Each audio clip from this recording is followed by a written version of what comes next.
Suryakantha versus Chandrakanta. பேராச மருமகளும் magic கண்ணாடியும்.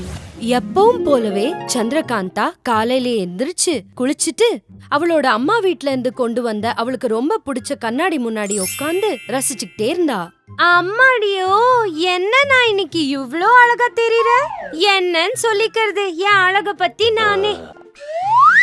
இத பார்த்த அவங்க அத்தை சூரியகாந்தா மூஞ்சிய திருப்பிட்டாங்க. இவ்ளோ அழகா இருக்கிற நானு இந்த வீட்டுக்கு மருமகளா வரணும்னா என் புருஷன் எவ்ளோ அதிர்ஷ்டம் செஞ்சிருக்கணும். மேக்கப்ப பண்ணிட்டு அத்தைய கண்டுக்காத மாதிரியே இருந்தா. அவங்கள கண்டுக்காத மருமகளை பார்த்ததும் சூரியகாந்தாவுக்கு உடம்பெல்லாம் எரிஞ்சுது. எப்ப பார்த்தாலும் அந்த கண்ணாடிக்கு பல்லி மாதிரி ஒட்டிக்கிறாளே தவிர கொஞ்சம் இங்க வந்து அத்தைக்கு உதவி செய்யலான்ற புத்தி இல்லவே இல்ல இந்த பொண்ணுக்கு. பொழுது விடிஞ்சப்பல இருந்து பொழுது சாயற வரைக்கும் இதே வேலையா? பாழா போன கண்ணாடி, பாழா போன கண்ணாடி, அது எப்படியே உடைஞ்சு போகட்டும். அப்படி சொன்னதுமே பட்டுன்னு சந்திரகாந்தா முன்னாடி இருந்த கண்ணாடி ஒரேடியா உடைஞ்சு போச்சு. இவ்ளோ நேரம் அவளோட அழக கண்ணாடியில பாத்துக்கிட்டு ரசிச்சுக்கிட்டு இருந்த சந்திரகாந்தாவுக்கு கண்ணாடி உடைஞ்சத பார்த்து ரொம்ப வலிச்சுது. என் அம்மா வீட்ல இருந்து எவ்ளோ ஆசையா கொண்டு வந்த அழகான கண்ணாடி இது. யாரு கண்ணு வச்சாங்களோ, யாரு சாபம் விட்டாங்களோ அப்படின்னு அழுதுகிட்டே இருந்தா. அத பார்த்து சந்தோஷப்பட்ட சூரியகாந்தா மருமக கிட்ட வந்து, சும்மா இருமா, உன் அழகுல அந்த கண்ணாடி மட்டும் என்ன செய்ய சொல்லு, அதான் உடைஞ்சு போச்சு. உன் அழக பார்த்து அது இவ்ளோ நாள் இருந்ததே பெரிய விஷயம் அப்படின்னு நக்கலா பேசினாங்க. அன்னைக்கு முழுசா சந்திரகாந்தாவுக்கு சாப்பாடு இறங்கல, தூக்கமும் வரல. யோசனை எல்லாமே அந்த உடைஞ்சு போன கண்ணாடி மேலேயே இருந்தது. மருமக கண்ணாடி பத்தி யோசிச்சு ரொம்ப வருத்தப்பட்டு இருக்கா அப்படின்னு தெரிஞ்ச சூரியகாந்தா மருமகளை சமாதானப்படுத்த போனாங்க. சும்மா இருமா, இப்படி அழுதுகிட்டே இருந்தா உடைஞ்சு போன கண்ணாடி திரும்பி வருமா? என் பேச்ச கேட்டு என்கிட்ட இருக்கிற கண்ணாடிய வாங்கிக்கோ. நீ புதுசா வாங்குற வரைக்கும் இத வச்சுக்கோ அப்படி சொல்லிட்டே மருமகளுக்கு அவங்களோட பழைய ட்ரங்க்ல இருந்து ஒரு கண்ணாடிய எடுத்து கொடுத்தாங்க. இத பாரு, இது ஒரு மேஜிக் மிரர். இத நான் எங்க அம்மா வீட்ல இருந்து கொண்டு வந்தேன். இதுல நீ உனக்கு வேண்டிய அளவுக்கு அழகா தெரிவ. இதோட விசேஷம் என்னன்னு கேட்டனா, நீ யாரையாவது நினைச்சுக்கிட்டே இந்த கண்ணாடியில பார்த்தன்னு வச்சுக்கோ, உனக்கு அவங்களோட ரூபம் வந்துரும். அதனால ஜாகிரத.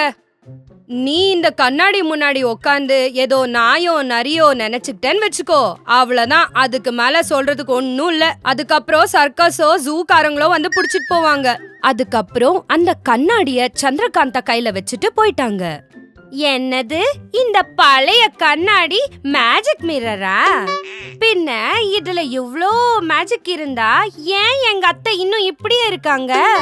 சொல்லிட்டு அந்த கண்ணாடிய பார்த்தா. இந்த கிழவி எப்ப பார்த்தாலும் இப்படியே சொல்லும், நான் கட்ரினா கைஃப் மாதிரி தெரியணும்னு சொன்னா தெரிவேனா? சொல்லிட்டு கண்ணாடிக்குள்ள பார்த்தா. ஷாக். ஒரு வாட்டி அந்த கண்ணாடிக்குள்ள கட்ரினா கைஃப் மாதிரியே மாறின அவளோட உருவத்தை பார்த்து ஆச்சரியப்பட்டா. அப்படி கண்ணாடிய பாத்துட்டு இருந்த சந்திரகாந்தாவுக்கு ஒரு ஐடியா வந்தது. இந்த மிரர் உண்மையிலேயே மேஜிக் மிரர் ஆனதுனால இவ்ளோ நாள் அவளுக்கு தொந்தரவு கொடுத்த அத்தைக்கு நல்ல பாடத்தை கற்பிக்கணும்னு நினைச்சுக்கிட்டா. மறுநாளே சூரியகாந்தாவோட புருஷன் சுப்பராவ் வீட்ல இருந்து வெளியே போறத பார்த்து சந்திரகாந்தா கண்ணாடிய பாத்துக்கிட்டே, நான் இப்ப என் மாமனார் மாதிரியே மாறிடணும் நினைச்சுக்கிட்டா. நினைச்ச உடனே சந்திரகாந்தா சுப்பராவ் மாதிரியே மாறிட்டா. அப்படி சுப்பராவ் மாதிரி மாறிய சந்திரகாந்தா சத்தமா அத்தைய கூப்பிட்டா. ஏ காந்தா, அடியே காந்தா, எங்கடி இருக்கிற நீ? எத்தின் வாட்டிடி உன்னை கூப்பிடணும்? அத கேட்டுக்கிட்டு ஓடி ஓடி வந்தாங்க சூரியகாந்தா. என்னடி கவலையா மூஞ்சி வச்சுன்னு சோகமா பாத்துன்னுக்குற? போ, நேத்து கொடுத்த பணத்தை நீ எடுத்துன்னு வா போ அப்படின்னு அதட்டினா. பாவம் சூரியகாந்தா பயந்துகிட்டே உள்ள போய் காசு கொண்டு வந்து கொடுத்தாங்க. அந்த பணத்தை எடுத்துக்கிட்டு சந்திரகாந்தா வீட்டை விட்டு வெளியே போயிட்டா. அவங்க அத்தைய நல்லா ஏமாத்தினதுக்கு, அவங்க அத்தைய நல்லா திட்டினதுக்கு, அவ்வளோ பணத்தையும் வாங்கிக்கிட்டதுக்கு ரொம்ப சந்தோஷப்பட்டா.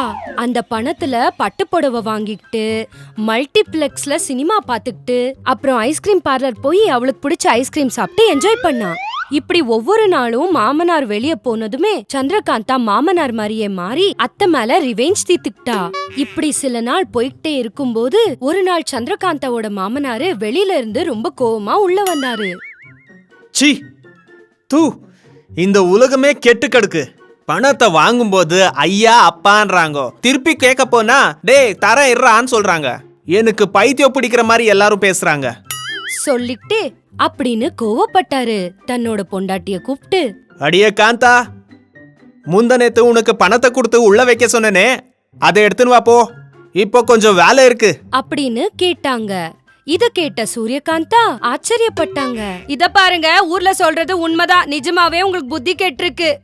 அந்த பணத்தை அன்னைக்கே உங்களுக்கு திருப்பி கொடுத்துட்டேனே அப்படின்னு சொன்னாங்க. என்கிட்ட எங்கடி கொடுத்த? ஆத்தாடி ஆத்தா, என்னம்மா போய் சொல்ற? அன்னைக்கு நீ கோமா வீட்டுக்கு வரல, அன்னைக்கே எல்லா பணத்தையும் எடுத்து நான் குடுக்கல. இப்போ என்கிட்ட பணம் எங்க இருக்கும்? இது எல்லாத்தையும் கேட்டுட்டு இருந்த சந்திரகாந்தா பக்கத்துலயே நின்னு சிரிச்சுக்கிட்டு இருந்தா. மறுநாளே சுப்பாராவ் வீட்ல இருந்து வெளிய போனதும் எப்பவும் போல சந்திரகாந்தா மாமனார் மாதிரியே மாறி சூரியகாந்தாவா அழ வச்சுட்டு இருந்தா. அதுக்குள்ள பேக மறந்து போன சுப்பாராவ் மறுபடியும் வீட்டுக்குள்ள வந்தாரு. அங்க அவர மாதிரியே இருந்த இன்னொருத்தரை பார்த்து ஆச்சரியப்பட்டாரு. ரெண்டு சுப்பாராவ பார்த்து சூரியகாந்தா கூட ஆச்சரியப்பட்டாங்க. ரெண்டு பேர்ல யார் அவங்களோட கணவர்னு தெரியல.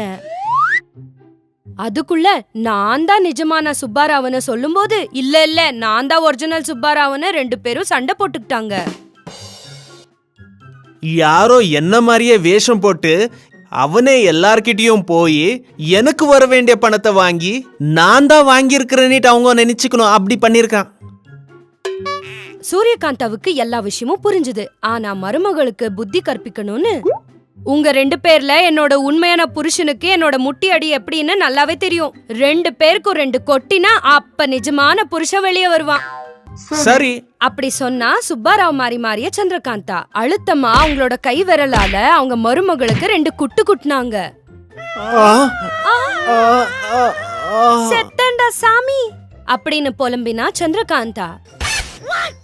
அடேங்கப்பா, இவகிட்ட கொட்டு வாங்கறத விட ஓடிறதே நல்லது சொல்லிட்டே ஓடி போனாரு சூரியகாந்தாவோட உண்மையான புருஷன். அப்ப சூரியகாந்தா அவங்களோட மேஜிக் மிரரை கொண்டு வந்து அத உடைச்சதும் அந்த மேஜிக் எல்லாமே போய் சந்திரகாந்தா மறுபடியும் அவளோட பழைய உருவத்துக்கே மாறிட்டா. அத பார்த்து ஆச்சரியப்பட்ட சுப்பாராவ், அப்படின்னா இவ்வளோ நாளா என் பணத்தை திருடிந்து நீதானா? அப்படி சொல்லிட்டே மருமகளை கோவமா பார்த்தாரு. என்ன மன்னிச்சிடுங்க மாமனாரே அப்படி சொல்லி தலை குனிஞ்சா சந்திரகாந்தா. நீ பண்ண வேலைக்கு மன்னிப்பா, இன்னில இருந்து வீட்ல மொத்த வேலையும் நீதான் பாக்கணும்.